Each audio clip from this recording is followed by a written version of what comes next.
kviečiuosi į ypatingą bendruomenę žmonių. Tai yra turintis klausos įvairių ypatingumų žmonės, tikrai yra ypatinga bendruomenė.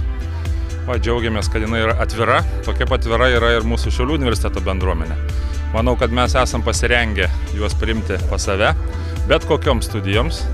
Stengsime sudaryti visas įmanomas sąlygas, tiek techninės, tiek intelektualinės, juo labiau, kad mūsų bibliotekos fondai yra atviri visiems.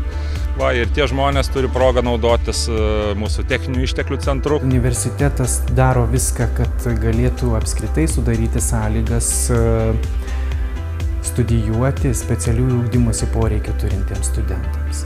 Ir šiai dienai džiugu, kad universitete net trečdalis tokių studentų studijuoja. Iš pačių programų tikėtina ir turbūt rekomenduotina būtent studijų programos menų studijų kryptyje, taip pat informacinių technologijų studijų kryptyse, kadangi turbūt tai yra sritis, kur jie galėtų sėkmingiausiai realizuoti savo gebėjimus.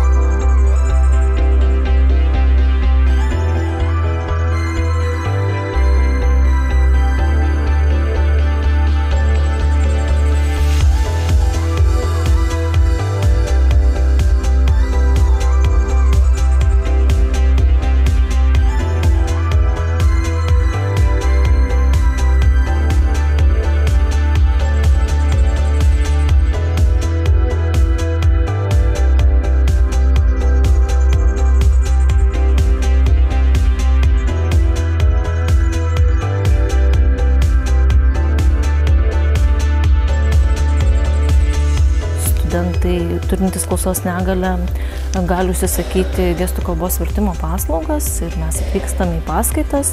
Jeigu yra poreikis iš anksto susitarus, mes galime atvykti į įvairius renginius studentų ir mes tenai verčiame. Visos paslaugos gestų kalbos vertimo yra nemokamos. Kalbant apie pačias galimybės, kokios yra sudarytos arba kokias galėtume plėtoti universitete, tai yra nuotoliniu būdu vykdomos paskaitos, kurias kartu su savo partneriais planuojame versti į gestų kalbą. Vadinasi, jau studentas turės galimybę studijuoti namuose, klausyti paskaitas, kur jam nuotoliniu būdu taip pat bus išversta į jam suprantamą kalbą ir jis galės puikiai įsisavinti tą dėstomų dalykų turinį.